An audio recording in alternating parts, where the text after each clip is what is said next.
Good afternoon, everyone. Warm welcome to all of you to this roundtable meet. It's the inaugural event of the FutureReady series. Thank you all for joining. Special welcome and big thanks to all our panelists. We are fortunate to have a star-studded panel of experts, all of whom have deep experience across the product space and are all in senior roles.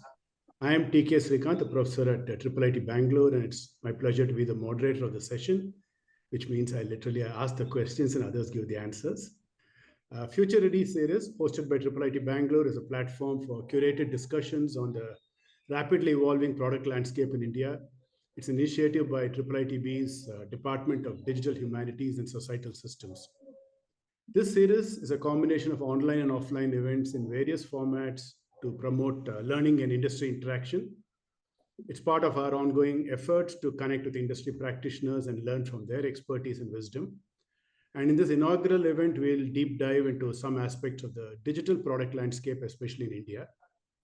As we all know, digital products, which can range from anything from mobile apps to websites, smart devices, and so on, are an integral part of our lives today.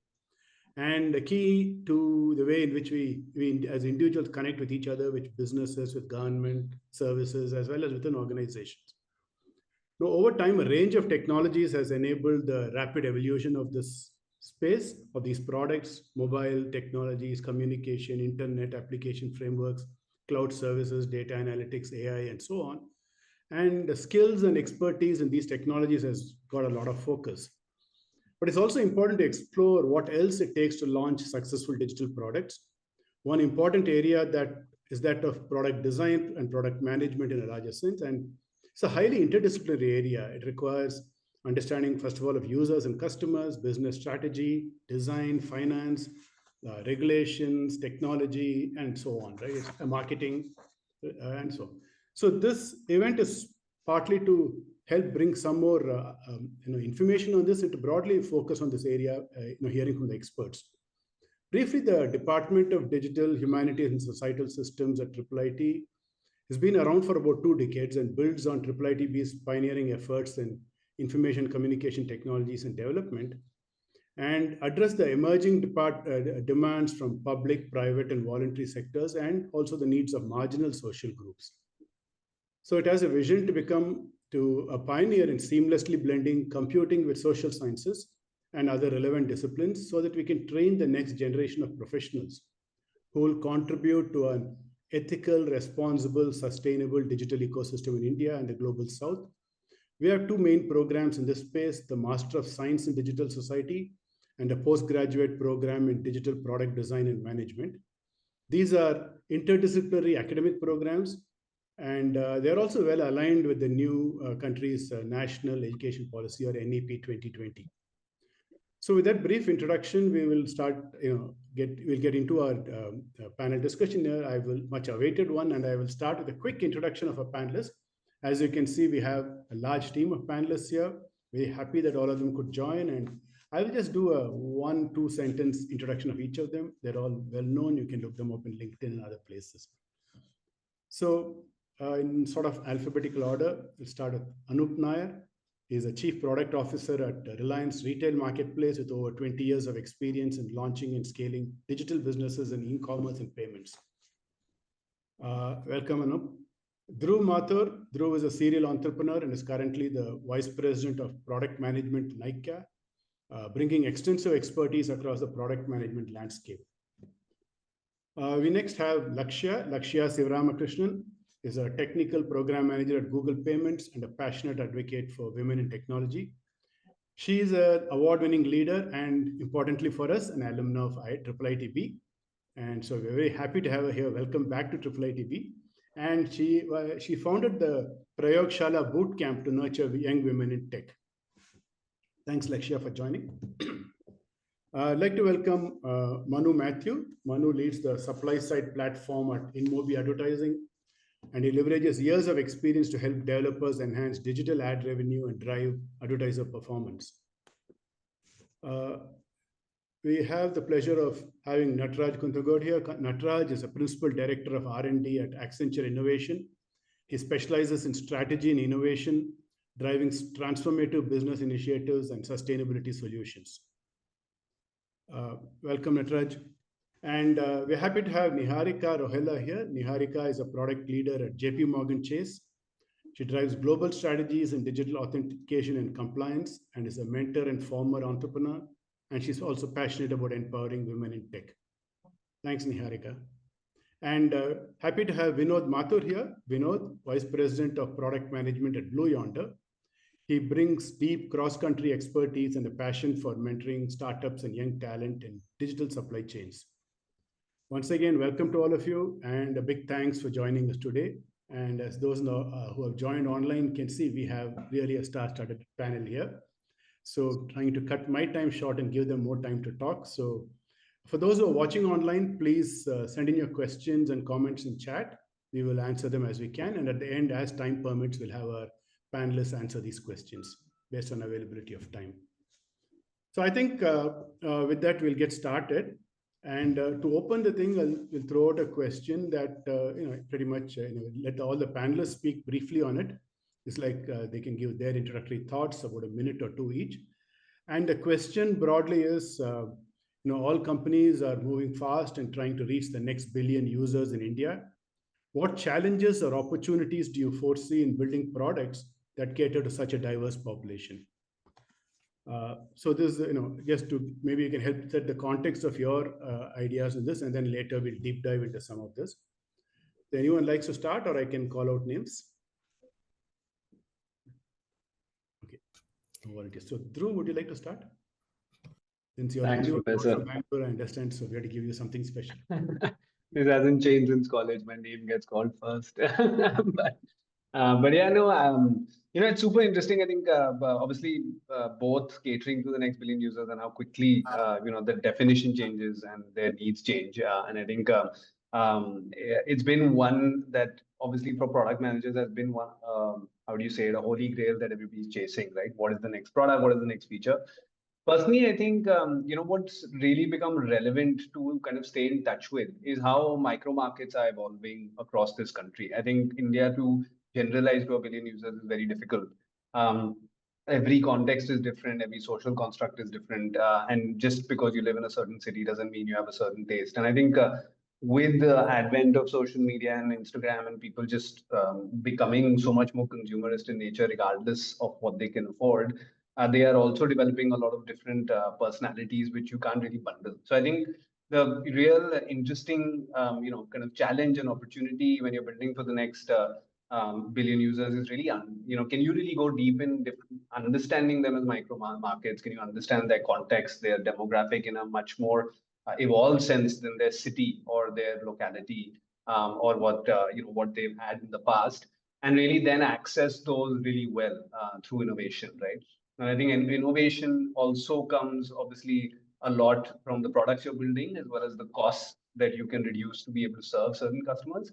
And there's a lot that can happen there. I think the most innovative thing that absolutely have happened, obviously, in the payment space that we've seen, and there's a lot of products also built on top of that, that have kind of taken that access and this, this explosion of people wanting to engage with the internet in their own way and leverage payments in various different forms to do so as well. So I think that's my 2 cents on what it kind of takes today to really get into the mind of the consumer and build markets and really understand their construct and their inspiration, their influence much better. Thanks, Dhruv. And I think I can call Lakshya next. You can. Sure. So the way I would approach these, I have like three major ones that come top of mind, and I'll back it up with some data points as well. I think the first one is obviously the diversity in language that we have and how important language localization becomes as an opportunity.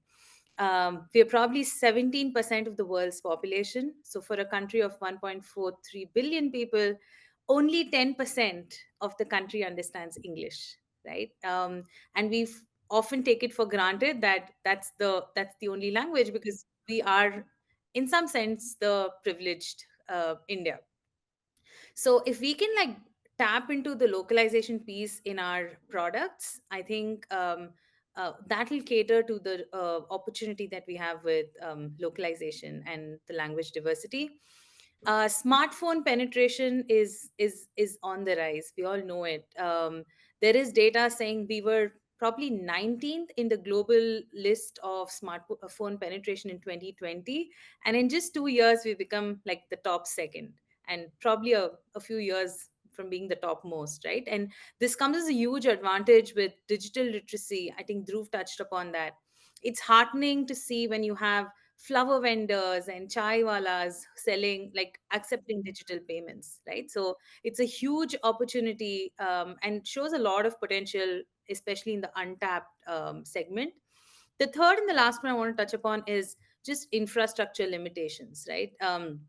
We see that internet is becoming more and more accessible, but there is data points, for example, from the UCLA speed test index, which makes India the 79th in the world to have fixed broadband speeds, right? So while we again, while this audience may be the privileged set, we still don't have reliable, consistent internet and network. So how can we tap into building things like, say, UPI Lite is something I can think of, or there is offline, offline maps that I can think of. So these are the kind of products that we can tap into to ensure that we are building for Bharat. Yeah, good. Thanks, Lakshya. That's good. Any other volunteers, or how about Manu? Like Yeah, top I think left this on is the a screen. So sure. See, I think India is a very big market, and if we start approaching a problem statement saying that I'm going to build for the next billion users, uh, that might not be like the right way to start, for because the population of India is huge, and then you have different personas across, as Dhruv mentioned, it like the persona of the user actually changes from city to city, state to state, and you have several languages and stuff. So I think it's extremely important when we are thinking of building products that we identify the cohort of users that we want to start with, and create an economically viable model. Because there's one thing about India is that Indians are very good at consuming content, but very few percent, like a very small percentage of all the internet users actually make a transaction. So it's extremely important for anyone who is actually starting something on product and want to scale to the next billion users to identify the cohort and the right economically viable model, and then see how you can expand that model into different user cohorts, different states, and different, and then scale that forward. I think that approach is extremely important, or else we might end up building something that's very generic and not loved by users. thank you, Manu. Um, so Maybe I yeah, can oh, add. somebody started. Sorry, go ahead. Yeah. Go ahead, Vinod. So Yes. yeah. If I have to just think of like the top 2-3 things that come to my mind, right? I mean, one that the panelists have already talked about, uh, the value of the product that we are building has to be very, very clear. Not just as product managers in our mind, but also the perceived value by the intended users. Because I think that's many a times I do see companies or product managers coming up with ideas which they think is really a cool idea. But when you turn it around and say, okay, for that persona that you're addressing, what is the value for that persona? Right. So it may be a cool tech product, but what is the value that it adds to the user? That has to be very clear in my view. And the other aspect which we did touch upon was the usability part. So I would kind of bring uh, the tech connectivity or how easy it is to use the product. But many products are very good, very complex to use. They don't see that kind of traction. There are products which may not have all the capabilities, but they serve that limited function and very intuitive interface and intuitive workflows. So those are things which we will have to look at. And the third thing that comes to my mind is obviously the pricing part. We are very uh, a very price and value sensitive market. It's not like we cannot buy, we cannot afford things. I mean, definitely there is a big market for luxury brands and luxury cars and all of that, right? But as long as that value is very clear, people will pay. If it is not very clear, if it's something which the user feels like, okay, this is fine. I mean, I think I should be getting it for free kind of mindset, right? I mean, if it gets perceived in that manner, then the pricing kind of takes a hit. So I would look at these three areas, the value perception and pricing associated with it, and the usability aspect of what we are building. Perfect. Yeah. Maybe now, Niharika, would you like to go on? Absolutely. Just to add, I think we've gotten wonderful insights from all the panelists here. Just another dimension to it is the fact how easily you can build that trust with the customers that are your target audience. Coming in from a regulated space, anything that you are putting out there in the market for the users to consume has to be backed by the trust, right? So while you think about building a product which is suitable for a market, also possibly put in 2 to 3% of your intent in how would this protect your customer, what are the vulnerabilities you're getting along with that product for the customer. It shouldn't so happen that you've kind of built a financial transactional software or an application, you put it out there, and then you start seeing something else that's harming your customers more. So just being cognizant of the fact and actually caring for your customers along with the product that you're probably sending out for them is something that could also add value in the long term. Okay, great. Thanks.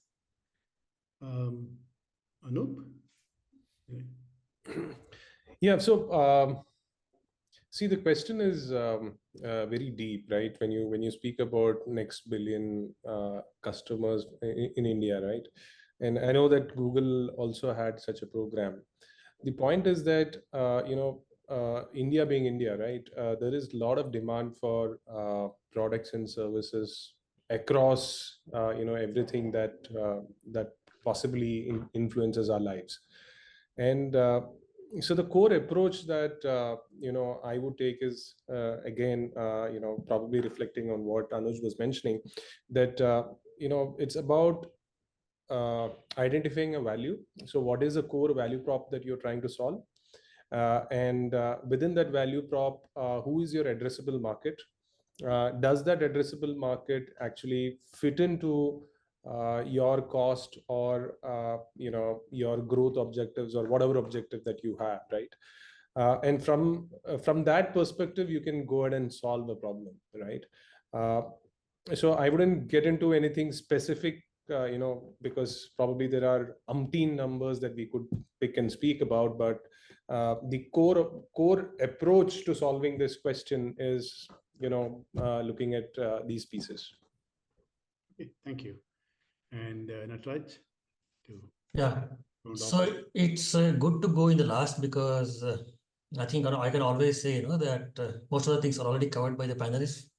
But let me try to pick up some things which are not covered actually. So for example, I mean, imagine going to the airport, let's say maybe 10 years ago, and see the kind of people who are there in the airport. And if you go maybe in the last couple of years and see the kind of the range of the people who come there, is quite different. So that is that points you to, that will give you some pointers as to what we should be looking at when we are building for the next billion. When we say next billion, it's actually quite a bit of set of people, and these people will be in different economic strata. So billion people have all right from less than $2 to maybe like thousands of dollars per hour kind of earning potential. So we have to think back and say what do we really mean by a billion people, building for a billion users or next billion. So for example, if you look at India, like I was just saying that 54% of them are, or maybe slightly more than that, are below 25 years and very aspirational. I mean, they don't want hand-me-down technologies from the West or something which is not dumbed down for price points.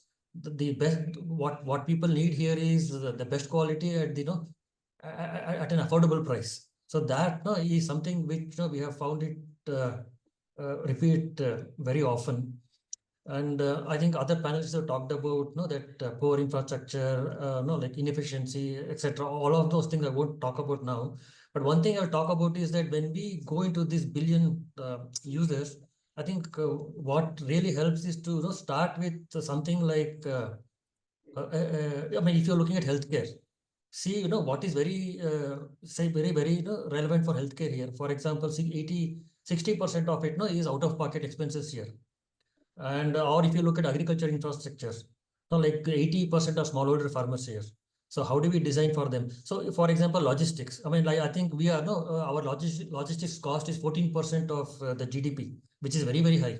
So or retail, or if you go into financial service, travel and hospitality. So each of them have a very different nuance for India, and and instead of going across and then say I'm built for everybody, start focusing on those sectors and see what is what is there.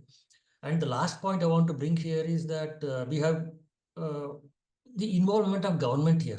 See, when we are talking of building for a billion people, the role of the government becomes very important. So what we have seen, at least in my experience, is that, for example, in healthcare, without the government involvement being no party to the thing, that it's very difficult to scale. So whenever we are talking of scale at this massive level we are talking about, the government's machinery, government's involvement, or government programs becomes a good partner to be for scaling. So that is a kind of insight I can talk about for this. Thanks, Nataraj. You went last but had quite a bit to add. Thank you very much. And Anirudh will be happy that we are more or less on time. So I think now we can get a little deeper into these areas and maybe target questions at each of you and get your deeper insights in this. We'll start maybe the role of sort of the evolving technologies over time and how they're impacting the product plans and product designs and so on. Maybe start with Anup. Anup, looking at the e-commerce retail space, many large retailers are at the forefront of the integration of physical and digital experiences, the phygital retail revolution.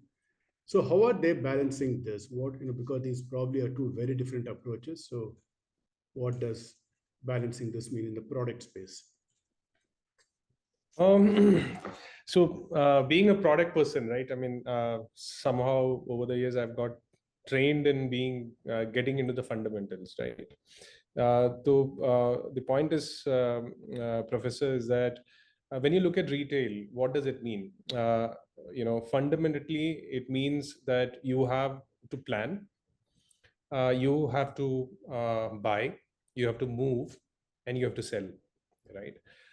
These are the large blocks in which a typical retail works. Now, whether it is online or offline, a lot of these components or processes remain fairly similar. However, in case of online retail, you have created a new channel, which is the digital channels like websites or applications, etc. And these websites and applications have also influenced the user expectations in a physical retailer. The experiences are actually getting more and more immersive. Whether it is whether you're online, you want to see what is offline, and when you're offline, you want to get the digital experience, right? That's what the customer expectation is, and hence, the industry is trying to cope up with the ever demanding customers. To give some examples, right? I mean, if you ask me, in the offline world, you would see that things like smart mirrors, which can recommend to you your stylings, or you have contactless checkout. In fact, one of the best experience I have had is in Decathlon, right? You just give your apparel or whatever merchandise that you bought. They just put it in a box and give it to you, and they say that make the payment and you just walk out, right? It's wonderful. This Amazon Go is there.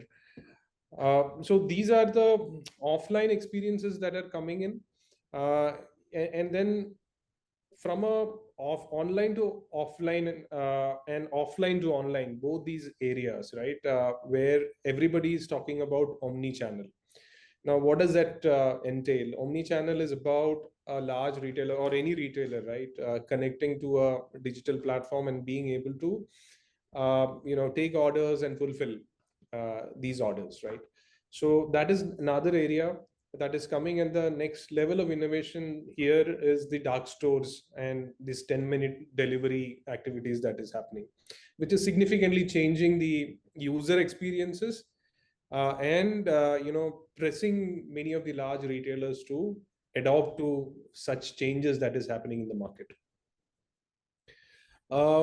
On the online side, the critical pieces that most of us, as product managers would face is, it is actually getting to a kind of maturity level where, the user base that is available for online is somewhat stagnant for last few years. It's not significantly growing, and when that is not happening, everybody is now investing into, how do I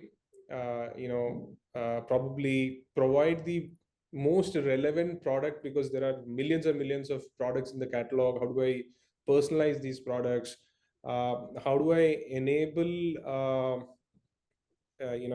my customer insights, making it easy for the users to understand we understand what the user wants and try to recommend what exactly is relevant to them, right? So there are a host of things that is happening, Professor, but at a gist, right, the core point is that the the difference between online and offline is merging, right?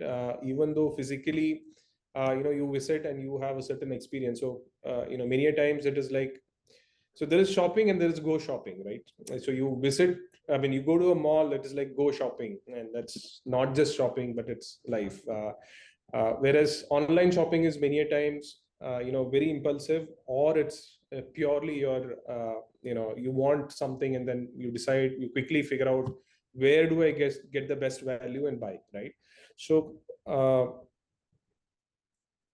so even though these are two distinct ways in which things are happening, there is definitely a convergence that is happening. So to your question as to how are large retailers handling this, whether it is offline, online, I think from a company mindset, this mindset is gone. So everybody is like trying to do everything. Wonderful. Yeah, thanks. Good. So now let's jump to, we can't have any conversation these days without talking about AI and its impact. So maybe, Vinod, if I can get you in, how do you prioritize, I'm sure AI is having a big impact on the kinds of, or the plans that you're having. How do you prioritize investments in these technologies while making sure all your ongoing business and products continue? Your take on that? Yeah. So the way I look at this is AI if you look at the overall domain, it's very wide. There are sub areas specific to machine learning, which have already found a way into core supply chain functions, if I have to use that domain. In the last few years, AI in general has got more popular with the Gen AI and ChatGPT and those kind of tools that have become more widely used. So that's where there is a larger interest in those areas. But I always, my favorite is there is a hype cycle which one of the analysts like Gartner publishes. So it talks about within AI as a domain, the specific technologies or algorithms available in there, where are they on the hype cycle? So there are some of the algorithms, some technologies which have already matured and people have figured out how to make the best use of it. Some are very new, very nascent. There is a lot of hype around it, but we don't know what exactly will survive out of it. So that's one way of looking at like what technology is within AI that we need to leverage. And when it comes to like my field of supply chain and supply chain solutions and technologies, what we have seen is specifically say machine learning as a subdomain. It definitely helps. It has helped us a lot in some areas, some aspects of supply chain. And we have found a good blend of where we could use our, say, traditional operations research and statistics kind of algorithms that already existed, and we have been using those for a long time. And how can machine learning complement some of these approaches and algorithms? So that has been, I would say, a much smoother amalgamation of these two. But if we take a step back and say, okay, is there a potential of disrupting an existing thought process, the way, say, I'm running my supply chain? Can AI or machine learning models completely disrupt? That could be another way. I mean, I'm just taking supply chain as an example. It could be any other domain, right? So that could also be in your domain. You could look at whether there is a potential to completely disrupt, or you would rather, I mean, there are more use cases where existing algorithms and technologies can coexist, and machine learning and AI can actually do a value add on the existing technologies. So depending on which domain you are and how you are able to identify the right use cases, the approach or the roadmap changes. Like in our domain, we were able to find the coexistence path in most of the solutions. So it was not really a question of prioritization, but making sure we have enough budget allocated for the new technologies so that those capabilities get developed, and a lot of emphasis on how will this coexist. Because if you have a longer history of customer base, you really can't tell them that, okay, well, all that you have done for last 20, 30 years is not relevant anymore, right? I mean, there's a lot of IP that has already been built and it still works. It's not like ML or AI can actually outperform existing algorithms always, right? I mean, so it's a mix of identifying the right use cases and having a roadmap which focuses on both these areas. In supply chain, and if it is something which is very disruptive that you can think of or envision, yes, then there is a larger question that do I go down that path? And then I have to worry about my customer base and how do I move them from the products that they're using today to something which is completely disruptive and a very, very different way of doing things in my domain, right? So that is where the prioritization. So just to summarize, it would come in one, first understanding where is it on the hype cycle? Is it very new? Is it at the peak of the hype, or is it already something which people have figured out the right use cases and the right value of that technology? And the other part would be then seeing how does it fit with your existing IP and your existing products? Is it something which can coexist and add value into it, or it has the potential to completely disrupt? So based on these 3-4 points, you would automatically then find out, okay, what's the way to prioritize and how do I fine tune my roadmap to leverage all these. Okay, great. Thank you. So now let's go to sort of a completely different aspect of product management, which is you got the business goals, you got the customers and all that, but you also have to balance this with other goals, other requirements. So maybe sustainability as an example. So Natraj, if you could take that, this sustainability is a growing priority in product management. What is Accenture's approach to sustainable product design? How do you balance environmental versus business goals, business sustainability, and so on?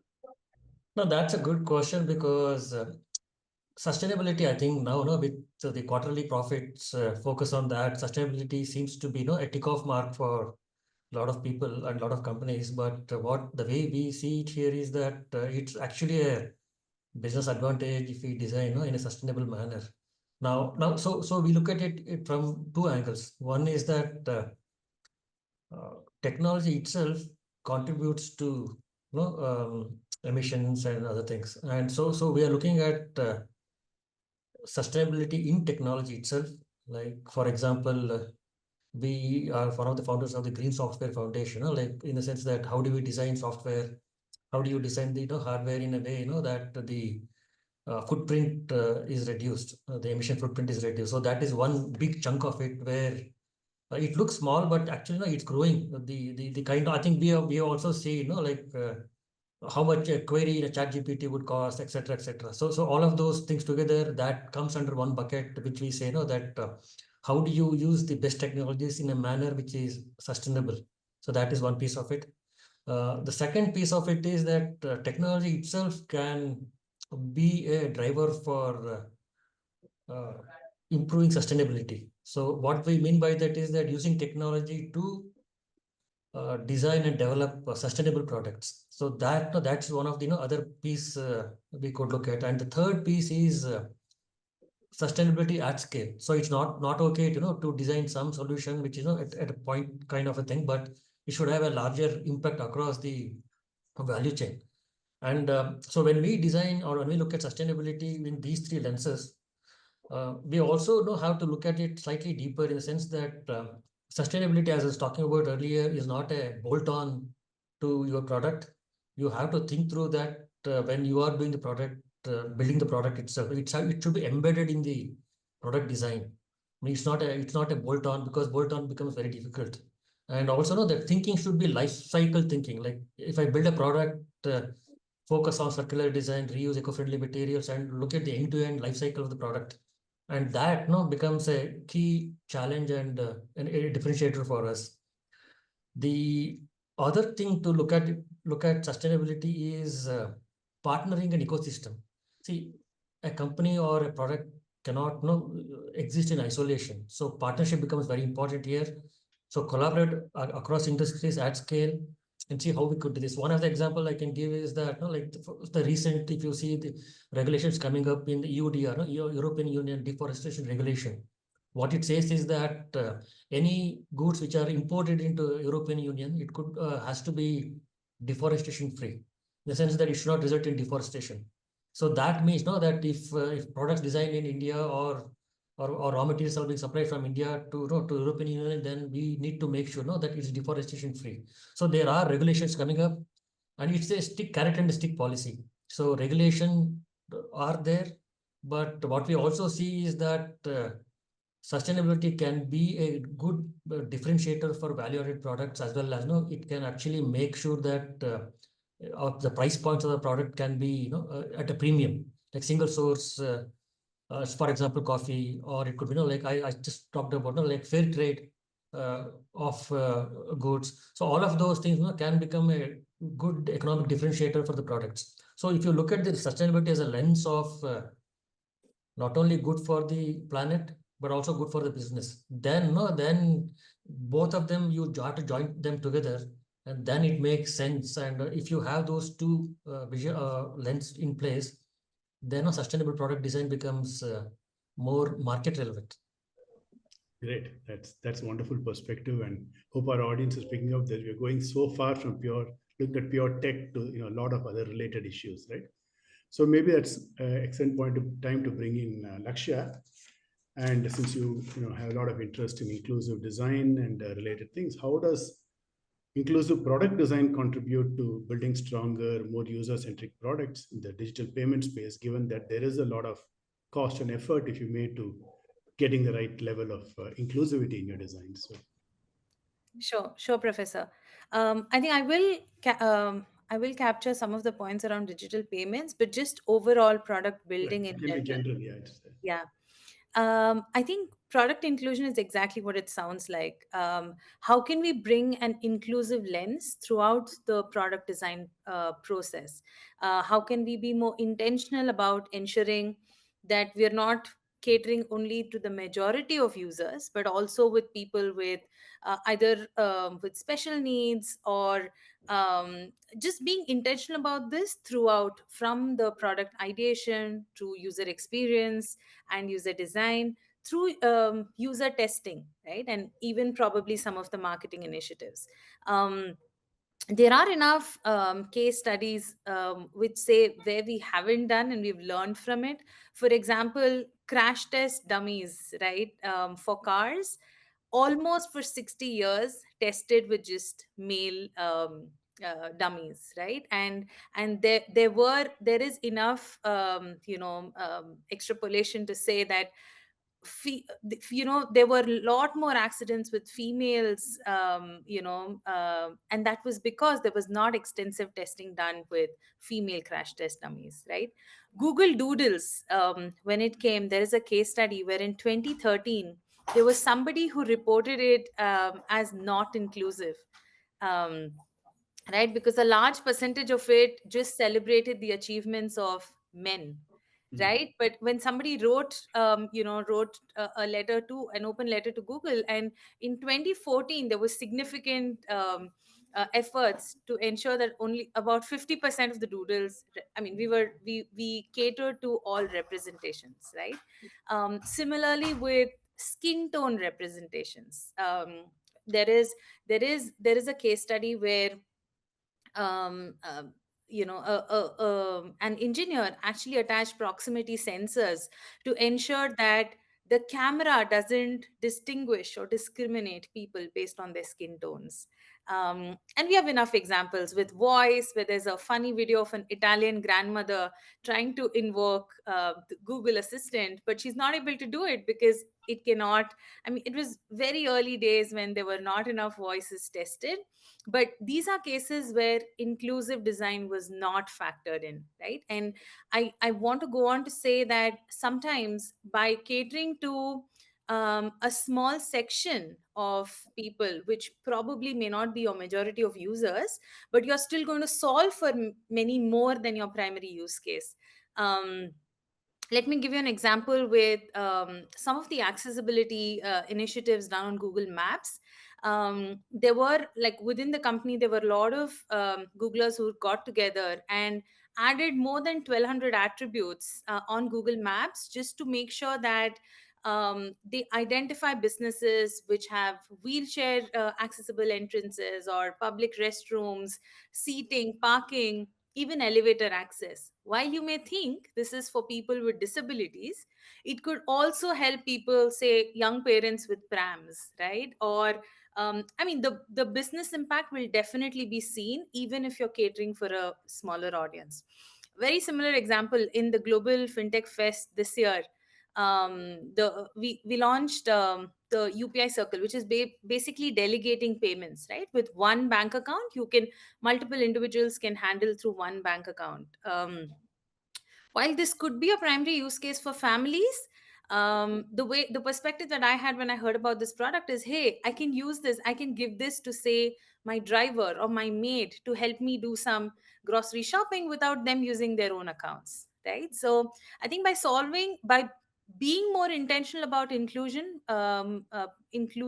product building, we're also catering to a lot more people. The last example I would like to highlight is the Android accessibility suite. The way I hit upon this is there's extensive testing. Even when we spoke about digital payments, we ensure that every feature that we roll out is accessible. Right now, while something like a talkback is probably for people with disabilities, I realized how important it could be for a layman when the display of my screen went off, and I thought, okay, let me try talkback, let me see how it is used, and I could actually use it, right? So what is probably a good to have can be really a good use case to reach out to a wider audience, obviously impacting your business goals as well. So that's my 2 cents on this. That's very nice, like a very great examples. And moving on, Dhruv, Manu, a question for you. We look at more, how consumer behavior is now influencing designs and so on. So if you can take on, talk about how trends in personalization in Mobi is in Mobi exploring to enhance user experience beyond just basic customization, right?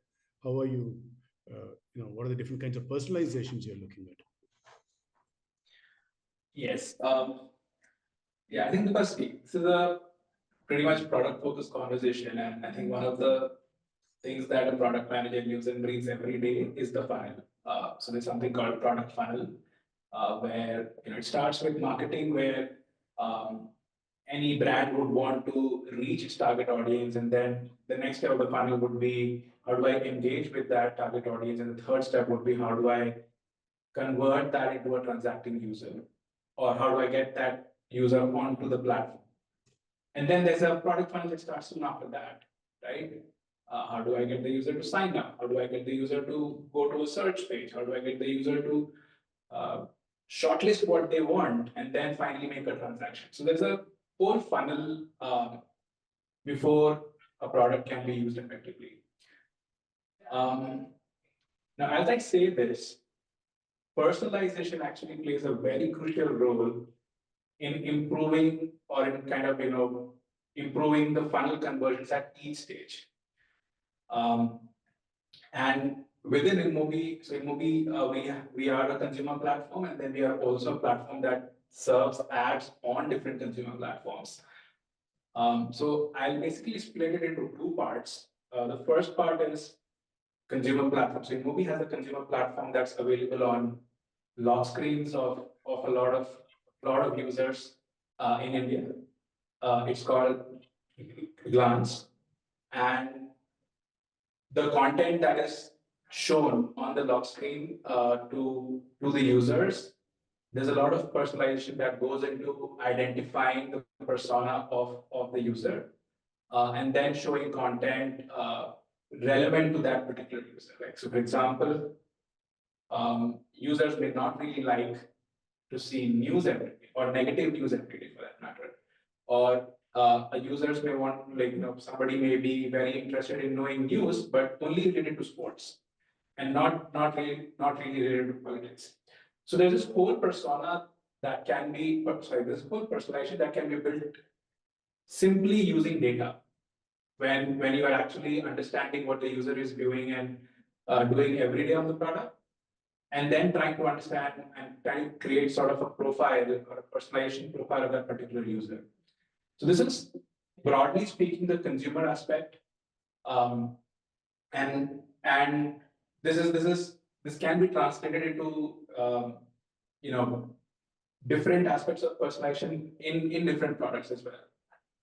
Now, coming to the ads business or the ad side of like InMobi advertising.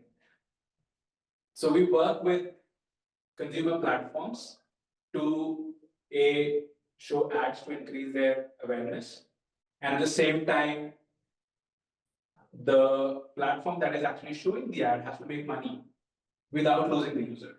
And one of the things with ads is that nobody likes ads, nobody wants to see ads, right? How do I make sure that the ads are engaging and it drives marketing KPI for my advertiser, and ensure at the same time that the platform that's showing the ad does not lose users? It's a very complicated problem actually to solve for, because and the good thing about this is that the same platform that is showing ads will also have marketing dollars to spend on other platforms. So every advertiser is also monetizing via ads. So they understand both sides of the equation. When it comes to personalization, I think what we essentially try to do is, again, trying to understand the user, trying to understand which users are actually going to eventually add value to the advertiser, and at the same time to the publisher, as we call in the advertising space. And for that, it's very, very important to understand the profile of the user. And in advertising and in marketing campaigns, it's all about targeting, finding the right user, targeting, and if you are able to acquire that user for the advertiser, then eventually the lifetime value of that user keeps evolving, and that kind of covers up for any of the negatives of advertising that you may call. So yeah, these are pretty much the trends that we essentially follow. One of the things that we try to do with advertising is with the ads is that how can I make it engaging? there are ads that can be engaging as well. Like, over our life, we've seen a lot of ads that we still remember from our childhoods and stuff like that. And we also try to personalize the ads based on the property where the ad is being shown. Say, for example, I'll just take Nykaa, for example, just because we have somebody from Nykaa here. So they will have a specific design system or a design language, some colors and some fonts that are associated with it. How do I make my ads blend incessantly without disrupting any user flow, so that Nykaa doesn't lose users, but at the same time, any other advertiser who's trying to acquire the same user is able to do it. So these are some things that are prevalent in personalization. And I'll just add one more point. Gen AI is actually making it very simple to personalize content in terms of geo, in terms of languages, in terms of simply understanding the background at which the ad is being shown and then tweaking it. There are a lot of innovations, especially companies who have efficient engineering and technology teams are able to crack personalization. And probably in the near future, we will see a lot of things getting personalized depending on each and every user. Forget about cohorts. Great. Yeah. That looks Thanks. interesting. Yeah. Thank you. So to continue on that question for Dhruv here, since I think again talking about Nykaa, you led teams on ads, monetization, and so on. How do you harness data to drive product innovation, and challenges, if any, when you align data insights with user-based or user-centric design? Sure, Professor. I think most product functions, different organizations, product managers at any level in their career. I think we use data primarily either to find optimization opportunities, and like Manu beautifully talked about funnels, right? Finding optimization opportunities in the features funnels we're building, and then to find opportunities. And I think opportunities are sometimes slightly different in how you kind of find them, how you stumble upon them. Sometimes they're subconscious as well. Digging into optimization, you use data. We all use data. We use data extensively in Nykaa to always look at our funnels, to look at how drop-offs are happening for certain customers, to look at how our experiments are faring, and seeing when we've tried something new as a small feature, be it a font or color change, be it a new type of ad format, how is it faring against what we were doing before, against different types of variants that we could be doing to solve the same problem. And also just looking at data, on a daily basis and being very familiar with it really helps you to find micro optimizations and that compound over time as well. Within optimizations, also when you're thinking of problems that you want to solve and potential ways to solve them, having hypotheses that you can then try and find data for obviously are a part of the day to day. And that's something that as you develop your skills as a product manager, you start leveraging a lot more. You go from being, say, purely data driven to being data informed. There's a lovely article by Andrew Chen about this on the internet. He's a partner at A16Z, VC firm in the US. Highly encourage reading it. On the opportunity side, I think is more about if you'd like to say zooming out or just looking at broader cuts on a more regular cadence and letting patterns form, right? I think in a large environment where there's a lot of data availability, we talked a lot about cohorts, we talked a lot about different types of customers, be it who are using it on the consumer side or even on the supply or on the B2B side, as well as just looking at cohorts of different kind of products, brands, etc. Looking at those and doing it in a certain cadence does expose you to certain opportunity sets that you may not see in the averages and you may not see in the smaller day-to-day features that you're developing or the experiments that you're running. And I think the other very interesting thing that I think particularly when you're kind of early in your career and you're graduating, that you can really use to hone that opportunity skill is just reading the paper. I remember one of my professors, and it's such an antithesis to like how people consume information today. But I remember one of the best things one of my professors in college told me was just read the front page of the Wall Street Journal every day, and you find a great idea, right? And I think it's like equally relevant today, and actually almost a superpower today because nobody's reading the paper. Nobody's reading the same information. Everybody's getting personalized content, courtesy Manu and Inmobi, and nobody's actually looking at the data that everybody is seeing and trying to find opportunity in it. So I think it's really boils down to those two things, right? We leverage data in our day-to-day life as well as trying to form patterns in our mind, both for optimizations and then for opportunity. And I think as we grow in our careers, as we kind of start somewhere and get somewhere, I think both hone and develop. And I think a lot of it just starts from the fundamentals that you learn in college, the basic stats, and just being open to observing and seeking a lot of information. Great, thanks, Dhruv. Good to see that Stone Age habits like reading newspapers still have relevance. So I did read the I think they're going to become more relevant as everybody starts reading it as well. Great. So now let's turn to Niharika. Sorry, we kept you waiting for a long time. We look more from skill sets and what it takes to be a product manager and so on. So how do you foster a culture? Clearly, product management, as I've seen already, is extremely complex, covers so many skills, I guess. How do you foster a culture for this kind of continuous innovation, product teams, and especially not all industries or companies move fast. They have to still stick to the traditional way of doing things. What is the advice you would give to aspiring program managers, product managers, especially, and so on? Thank you. Thank you so much, Professor. So wonderful insights shared. So I don't mind waiting, but it was good. It's been great so far. So just to, take a stab at the second half of this question, which is probably the traditionally slow organizations, the bigger organizations that we see. So, there are multiple things. It's majorly perception based, but having worked for both fast-paced regulated environments and just regulated environments, I could easily say that there is speed in everything that you do. It's how the customer perceives it. So that's number one.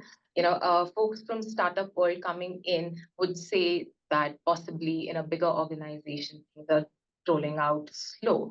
So as a product manager, what do? Your first tab is to identify why of the traditional slowness, right? So it could be the scale that you're working on. It could be a big organization problem. Usually, you have a lot of customers getting impacted. In my space, we roll out something on a native application, you get a view of like what 300 million in 10 minutes. So what's the scale of the audience that you're catering to? Is that a limitation? So that's where probably things get slowed down, because the moment you roll out something and you have that kind of visibility, you have customer care and your every area flooding with complaints, right? So sometimes these are the things where organizations are really slow. And then you probably are working in a space that is heavily regulated. You have a lot of regulations, legislations to adhere to. There are changing standards, and there are standards that do not allow you to change. So that could be one area that could be probably causing the slowness. Low appetite for risk coming from a banking space. There are a lot of risks tied to everything that you do. It's reputational, operational, all sort of risks. So what's the appetite of your organization, the area of your working, space? How much of risk can you take, and what areas that you can probably go headstrong, just go deep dive and pick that pace up. So identifying all of this, then possibly there are certain organizations, as I think Lakshay also mentioned, you might be catering to a certain target audience that is not really fast paced. Their adaptability to change is probably at a slower rate. Maybe you're dealing with elderly, vulnerable population. So do you need constant UI change, constant evolution to probably confuse them? Maybe no. That's where you probably innovate towards making things simpler and use technology for good, right? Another space that could be slowing down, and this is specifically with smaller organizations, startups, is the limitation on working cap. You might have limited funds. You might want to run at a lightning bolt pace, but funds limit you down. What do you do then? You probably re-strategize. So all of these areas kind of tell a product manager or a person who's there in the innovation space, deep down in it, understand what is the problem. So once you've given that kind of a thought of, on the traditional slowness, the reason behind it, then is when you can probably think of innovating. Where can you gain the speed? Where can you possibly do something without turning the whole organization upside down? That happens, right? And then once you identify those areas, you already have, number one, your team's support. They'll champion you through the journey. you already have people who would probably sync with you on the idea and the need of innovation.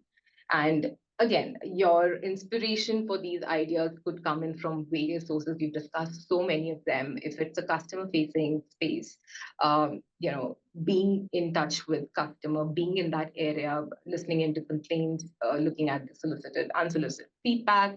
Data is your best friend here, looking at the ratings, KPIs, analytics, all of that leads to innovation in a customer facing space. Market trends, there are open source trend analytics tools, there are reports that are generated, the studies, the press releases, you can always refer to that for some source of inspiration. In my space, we do try and look out for what's happening in the world, how the global outlook is evolving towards everything. So understanding how probably UK is leveraging social media to deter fraudsters coming in and probably blocking profiles could be one area of inspiration. How can we implement it in our space? New legislations, and of course, there is AI, leveraging AI at every level. How do you want your product to be smarter? How do you identify a source of fraud? All of these areas are your source of inspiration and innovation, and keeping everyone invoked and involved in every area, which is also aligned to, of course, your business objectives, helps in the longer run. Uh, Very fair example of something that could lead to innovation is, following what I mean, if you're in digital space, you could probably also follow the UN cybercrime conventions. They happen. So what's happening there? If you're in oil energy space, what's happening around the world, and in fact, even beyond that, what are the trade routes being opened up? What are the sanctions coming in? So all of those areas give you small opportunities here and there. These are the breadcrumbs that you can always look out for and adopt to probably drive an innovation in your space. But being said that, and having said that, you probably want to know what the area of innovation is in your space. You can't come in and say you want to modernize the whole bank or another space on day one. You need to first take baby steps towards looking out for the scope of innovation. That's, yeah. Okay, thank you very much. That's good. It's quite broad. So I think we are doing okay on time. Just want to encourage the audience to ask questions, to type it in the Q&A, and we'll try to answer them either there, or we'll have our panelists talk once you're done. So we need a few more questions also. So while we wait for the questions, maybe just to continue where Niharika left off. Anybody else want to pitch in? So we'll have one final round of our closing argument, closing insights from each of you. But any of you want to pitch in on any of these, please go ahead for a couple of minutes. Yeah, so I'll try to pitch in. There has been a lot that has been spoken, but one thing that we should remember is, or understand, is that the world is changing. So what has happened probably in my career or many of your careers is not what the upcoming students are going to face, because the way AI is disrupting the industry. The ways of working are changing significantly. Many of the large companies are shifting at a very, very rapid pace. The elephants have started dancing, and so we see significant change that is happening in as simple things as simple as writing PRDs to writing code, getting code reviews, testing, generating test cases, then actually testing. Creating deployment pipelines. So there is a significant change that is happening, and it's quite nascent, but there is significant value for organizations, and then therefore the organizations are moving towards that at a very fast pace. The way product managers were thinking, or there was a lot of knowledge that was gained through probably experience or through ability to research. So those things probably will become less and less relevant, because it's probably going to be available to everybody, right? So what will become relevant is probably for all of us to think and probably guide the folks, because the traditional way of competence is going to be different tomorrow, and that's not too far.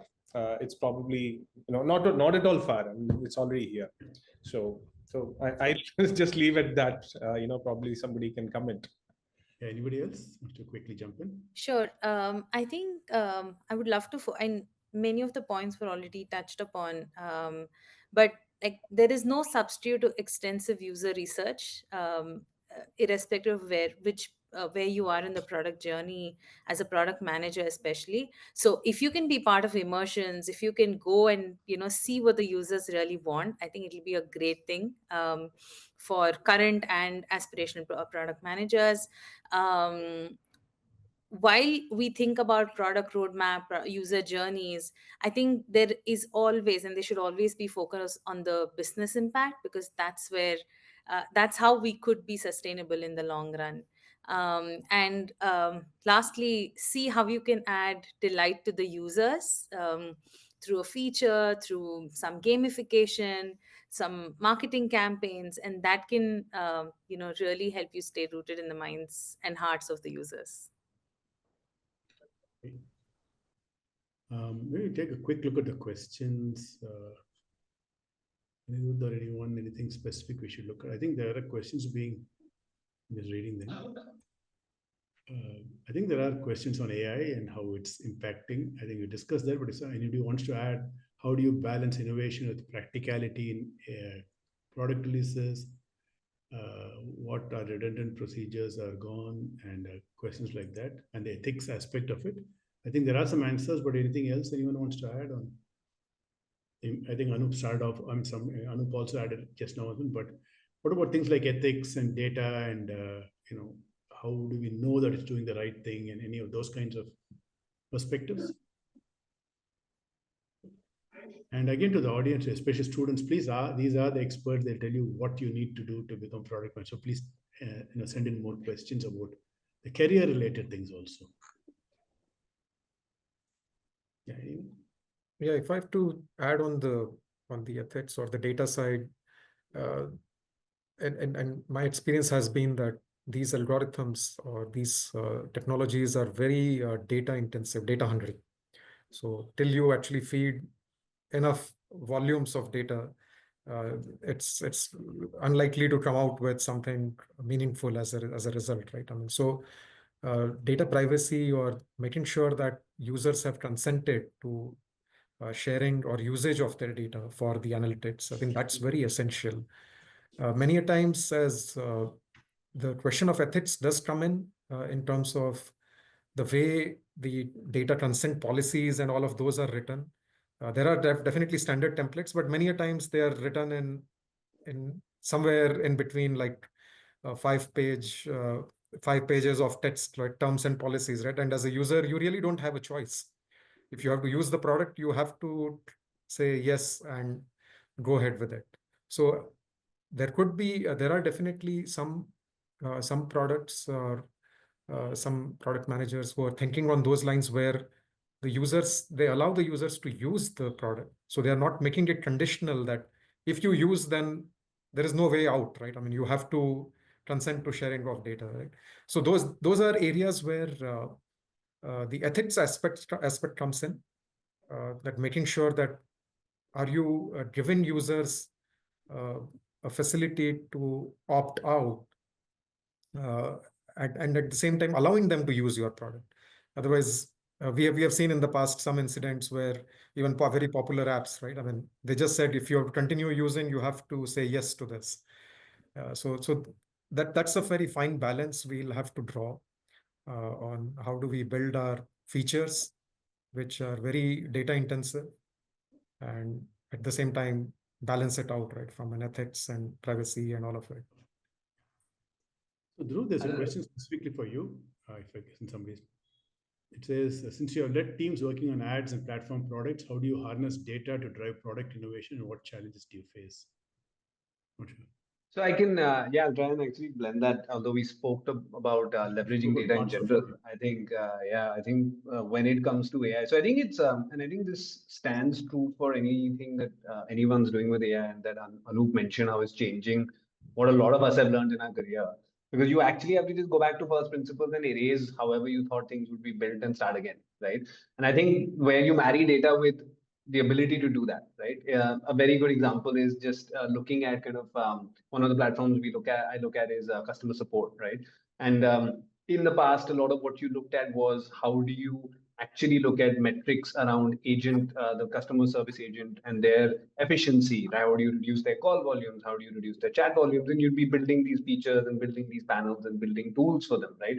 To make Anoop's customer experience with our platform be smoother, faster, better, make him have a better NPS. And you still look at those data points, but today you have to go back and kind of erase thinking there's a panel, thinking there's a person, thinking there's a process that needs engagement, or does it just detect and know before the customer knows, right? And you have to kind of build up from there. And I think you still need to leverage a lot of data, but I think as Anup said, you have to kind of almost forget a lot of thinking of how things were and would be built and start again from zero and say, if I was here today and I could do this in any which way possible, if I could have Jenny, like Manu mentioned, personalizing the order page for Anup based on what he understands, right? Would I do that? And why wouldn't I? Because getting cheaper, faster, better to do it every day.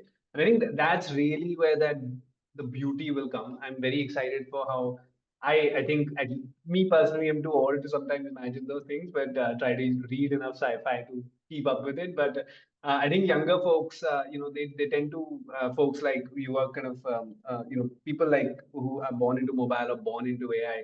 They think like this natively, and I'm so excited to see that happen, right? Because when you are born into it and you're living with it in the first couple of years of your career, the types of things you can build will be dramatically different than somebody who's been working for 20 years and trying to do that today. Thank you. Yeah, there's another question, Niharika. I think you were typing, but maybe you can answer it so everybody can also, I think everybody wants it. How important is coding knowledge for project management? Is there any ideal profile for product? Maybe you can, since I think you have time, you can directly answer. Absolutely. Thank you, Professor. So just a couple of things here. I, in fact, myself started as a developer. I was a UI UX developer, but I was always more focused in understanding what are the business impacts of what I'm coding. So I think every ounce of knowledge that you gain as any, supporting any area in your journey adds as a leverage to a product manager.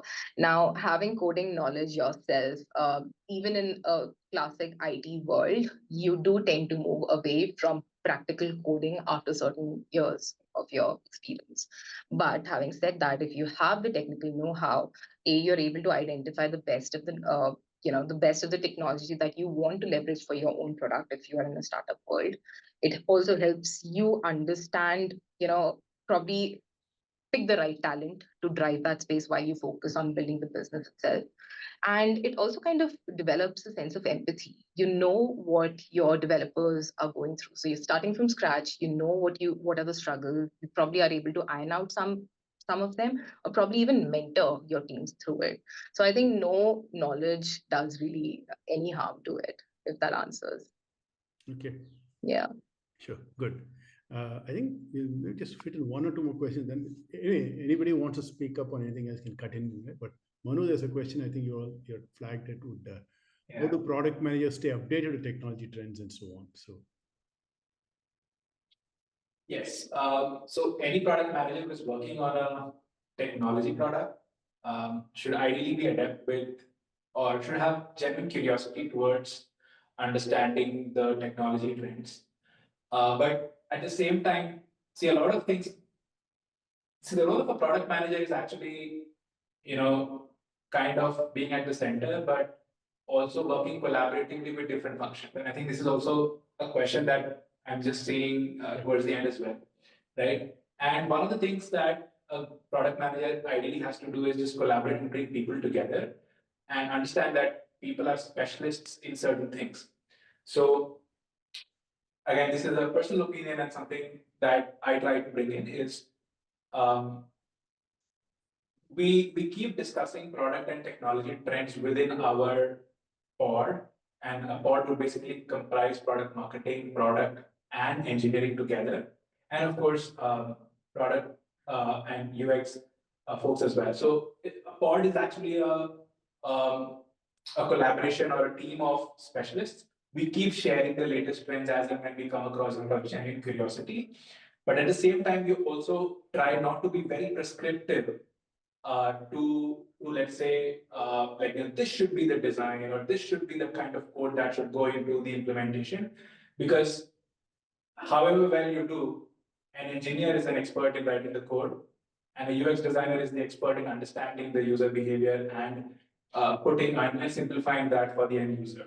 What are the skills that product managers would need for sort of solving Indian challenges? And maybe after that, somebody could talk about what does cross collaboration or collaboration mean in this context. Right? Maybe give an example that I think we all understand it, but it'd be good to have one or two. So Anup, maybe you can just continue what you were saying. Sorry, I just. So here is how I see, right? I mean, I hire PMs, and the way I look at PMs is from three lenses, right? One is ability to execute, and from my perspective, probably it is about 50 to 60% of the skill that they should have, which is, I mean, what does execution mean? It means that you are responsible for a certain KPI or executing a project or whatever that you're doing. Ability to move the needle by working with different stakeholders who have probably more authority than you, right? So that's the execution is the biggest skill. The next probably 20% is about, or 20 to 30% is about ability to understand data and business context. And lastly, 10% is about innovation. Lot of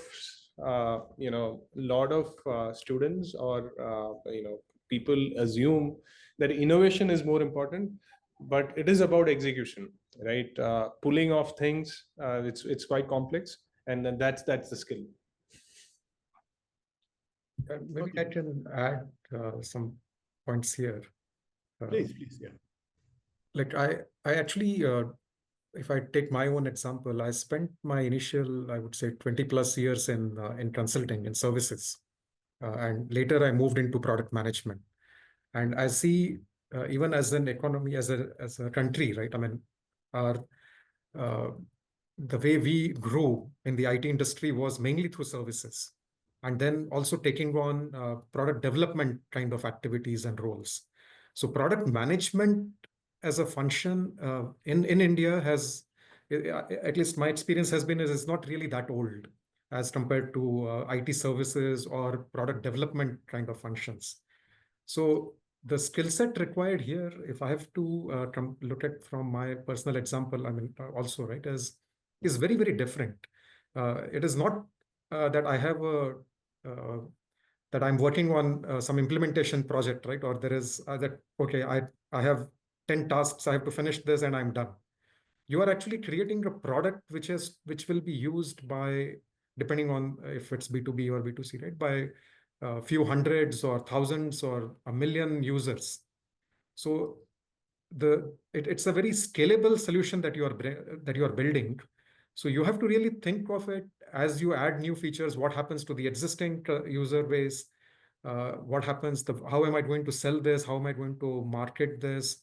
How am I going to measure the outcome or the performance of my product? What happens to people who are running and operating this? What about people who are going to actually implement this for other customers of ours, right? So now as a product manager, it's a very, very different, like you are in the center of the entire action, right? You're not, your task is not just to write a piece of code, make sure it runs and you're done with it, right? That is a very engineering or a development or a services mindset. So we have to, if you have to get into a product manager role, you really own the product till it's over its entire life cycle. So you have to see it through its inception, through the launch, growth, and even when you actually decide to kind of end of life with, right? So you're really the owner of the product. Yeah, your responsibility is not just completing a sprint on time. I mean, right? That there are teams, there are scrum masters and all of that who will do that part for you. So that's one, sharing my personal experience also, right? I mean, it has been a big learning for me going from a services mindset into a product mindset, right? I mean, it's a very, very different ball game. Great. Somebody also wanted something on the collaboration. So Lakshya, could Yeah, I can. Yeah, I can touch. I think two phrases that I hold very dearly is one is navigating through ambiguity, and the second is influencing without authority. And I believe the second one very, very closely, especially when it comes to collaboration, right? Sometimes these collaborators or these stakeholders that you're working with are even beyond your organization. Let me take an example. We were building, we had to bill our customers, bill and invoice our customers or merchants, right? And suddenly there was a regulation from RBI saying all these data should be localized. I was smiling when I was talking about language localization, but now I'm talking about data localization, which typically means all the data should be within the boundaries of India, right? And should be accessible at any point in time. Now, your stakeholders here are your regulators, saying you need to become compliant by a certain period of time. That is part of the RBI circular. So what goes in between your collaborators are not just your engineering and business, but it goes beyond. It can be your legal. How does legal interpret some of those RBI circulars, or what is compliance team's view on what are the, especially the edge cases, right? How do we want to position as an organization, right? And then there is support, right? After the product is shipped, you're going to get support calls, right? Who handles it? How are they handled? um, then there's obviously UX. We've spoken enough about user design, user experience. There's so much thought into writing the content. There is user research being done before the product is rolled out and after the product is rolled out. Your collaborators could also be your A/B testers in some sense. So your collaborators can be all these individual entities, but collaboration ultimately is how do you get together as a unit in the end to delight the user through your products, right? I think with an example, this is what I wanted to explain. When you mean by cross collaboration, cross team, cross functional collaboration, these are all the individual entities involved, and it's your role as a product manager or a program manager to bind these entities together and work together with them to ship a product to your user. Great. Okay, we can go on. I think we have what 6-7 minutes left. So if any of you would like to make a quick closing statement as insight, whatever, so please let's go around, or happy to call out more questions and have answers. Which one you prefer? I think I'll add on one point on talent. I couldn't agree more with how Anup talked about execution and data and business acumen. But I think there's one additional point that I really look for when I'm looking at folks who are in product, which is like this weird curiosity, right? And this like really zooming in curiosity into anything. Like it can be into a sport, into a game. It doesn't really matter. And it's like if and it's one of those things that you see when you see people who ask a lot of why, right? And they almost annoy people. And they kind of keep asking why, keep asking why. Eventually, they become a philosopher, and then maybe they become Kunal Shah, right? Like, so that's the trajectory that you want to take. But I think it's so interesting that I also firmly believe curiosity can be honed and developed. I don't think it's like you have to be born with it. One of the things you can do in product is just look at a lot of apps, like all the time, every type of app, every kind of app. You can read, of course, if you like reading. You can just talk to people and meet people, travel. When everybody's on their phone, look at what they're looking at, right? Be the person not on the phone. So I think it's such a practice that doesn't. Sometimes people feel like you need to inherently be born with it. I've also met a lot of people who kind of developed it, right, and become really curious over time. And I think that is one kind of core tenet that stays within product folks, right? This inherent curiosity. Sometimes it also leads to a lot of like anxiety because you don't know what you don't know. But I think it is the most fun part of like developing your talents as you grow and as you enter the workplace as well. Great. So there's one very interesting question which we can probably all use to answer whatever you would like, right? What is the most rewarding aspects of being a product manager? Why would we motivate or all the students to take up this? I think this is a great role, much undervalued, not underestimated role, not known. But why should somebody become a product manager, and what keeps you busy? I think. Yeah, I think, see, the best part about this role is that you have to be covering the breadth as well as the depth at the same time. You need to understand the user, you need to understand the market realities, you need to understand the problem statement that you're trying to solve at a very uber and strategic level, why solving this problem will actually make your product win. And that's like covering the breadth of it. And then when you start solving the problem, you have to go through, very minute product metrics, and at the same time, trying to understand n number of corner cases, edge cases, and that's where you kind of get into the depth, and you find that one piece of code or that one configuration somewhere that is actually creating a lot of issues for a customer. So this is actually the most fun part, I would say, rewarding as well as non-rewarding together.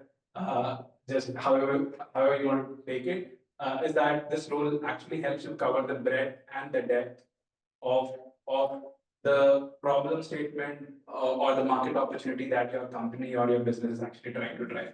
Great, thanks. So Nataraj, anything you would like to add either on this question or any of these other, anything related to this? You're on mute, please. No, I was just thinking about all of these things, and one thing which stands out for a product manager is empathy. Because we are talking about India, and then we are talking about the topic of reaching the next billion. So empathy is one thing, and the second piece, we are living in an attention economy where people don't have time, and the ability to communicate in a crisp manner and critical thinking. So these two skills, if you don't have those, then you'll not be able to influence anybody.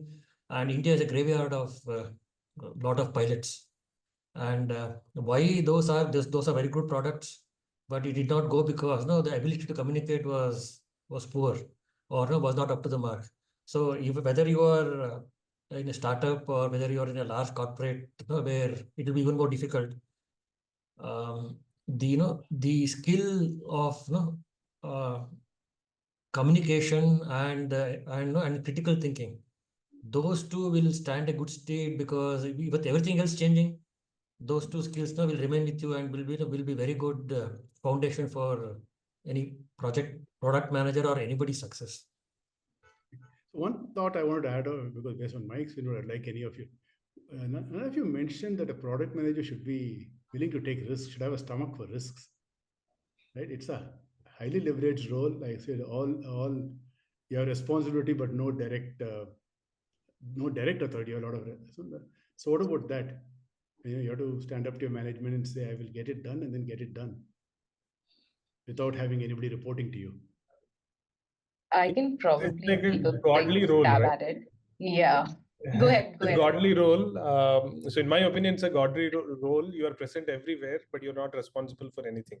No, well, Like you're God, responsible for right? the product. You have to make sure it succeeds. So, sorry, Niharika, you were saying something? No, just to take a stab at it, I'll actually take this one and the other one. What's the most rewarding part of it? Taking the risk, standing up to it.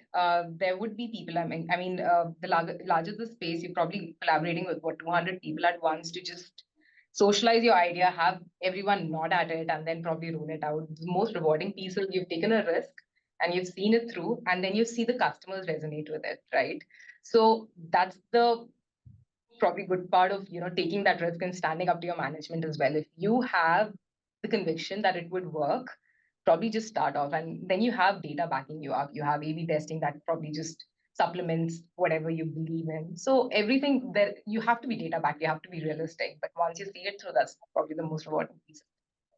Good. Anyone? Vinod, any last words? It's 5:30 exactly. Another minute or two we should wrap. So.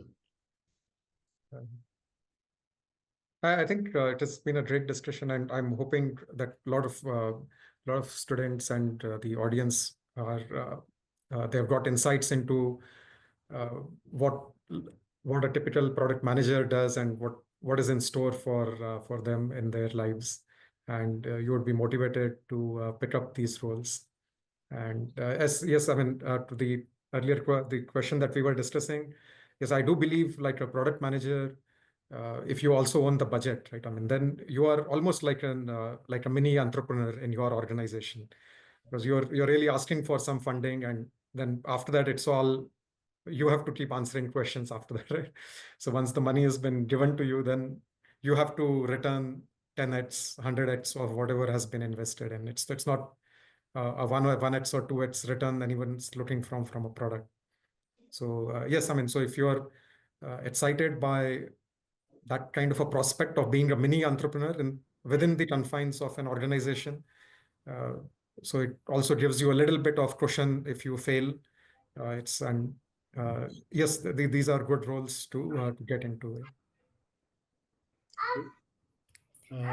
Professor, as a rapid fire, I would say that the thing that I enjoy the most is working with people and seeing the delight, like especially when we roll out products and you can go to the streets and see it like impacting lives of merchants and people. I think that's very rewarding to see. Good. Anyone else? We covered everyone. Anup, did you have anything? I mean, I mean, the godly part was the best part. Sorry. But then, what is? Why should somebody become product manager? The best part is that you will be center of attention for most of your career, right? Wherever and whatever it's happening, it's a call center complaint, or your analytics showing some numbers, your conversion rates have gone up. Maybe it's like the marketing guy didn't do something right, but the point is that the product manager is the center of attention and he will answer it. So across, whether it's supply chain, whether it is your courier is not delivering, everywhere they're present. So you are actually an entrepreneur. I agree with Vinod there. So you will have a lot of responsibility and importance. Perfect. I think wonderful answers. I think probably a good point to wrap up. I think, I don't need to, I think we heard a lot of good points and summaries here. So really not much to add on that. I mean, I think should be everyone in the audience, the product management as a function is a very complex one, very intricate, very core one to any product company. And that is where everything starts. Somebody needs to come with ideas, conceptualize it, detail it out, champion it, get the funds for it, convince engineering to do it in the timelines that you want, because that's what marketing and sales want. And ultimately make sure the customer gets and likes what you deliver, right? So if you, as a learning experience, at least when I was a product manager, that was probably when I learned the most. You just learn so many disciplines. You have to know a bit of everything without being probably the master of any of them. And if you can tie it all together, I think you really are able to build out successful products. And I'm happy to see that we have some of the leading product management people in India here. I think it should be a tremendous opportunity, and I hope a good learning experience for everybody in the audience. I think we'll wrap up with that. I really enjoyed this conversation, and thanks to all of you for the time, the passion, and I hope you keep taking a lot more risks and deliver a lot more exciting products. Thank you all.